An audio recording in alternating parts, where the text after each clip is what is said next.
আসসালামু আলাইকুম, ইসমাইল ভাই মুন্না। আজকে আমাদের শেষ রোজা অর্থাৎ 30 রোজা। আমরা আইছি ইফতার পার্টি করতে। এই রবিউল ভাই গাড়ি নষ্ট হয়ে গেছে মাঝপথে, তাই রবিউল ভাই বিরিয়ানির প্যাকেট নিয়ে আইছে।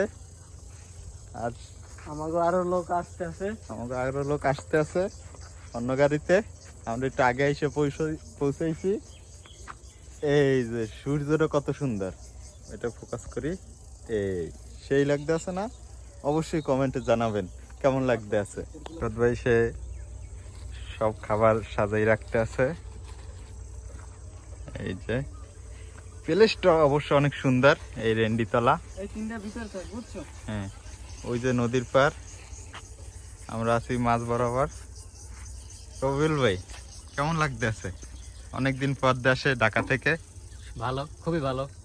আর বন্ধু বান্ধব সব একসাথে, অসাধারণ অসাধারণ। ওকে, আর ওই ভাই বেড়াদার আসতে আছে। ওই যে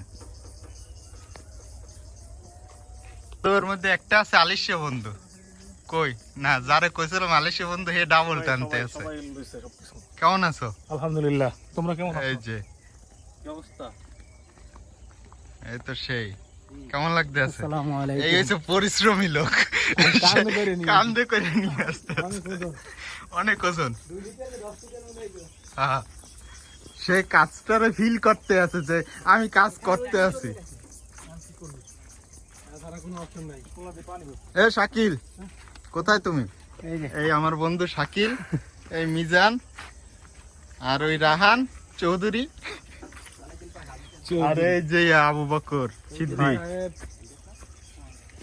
আরো আসতে আছে। কই তারা? আমাদের ইফতারি রেডি হইতে আছে। কই ট্যাঙ্গল বানা? এখন পানি তো কমাইতে হইব। হ্যাঁ, তো ওয়েট কর। ফালাইও না। ওই গ্লাস রাখ। এখানে খাবার দাবার রেডি, ইফতারি। রাহান আর আবু বকর পরিবেশন করতে আছে। আর এই এরা দুইজনে কি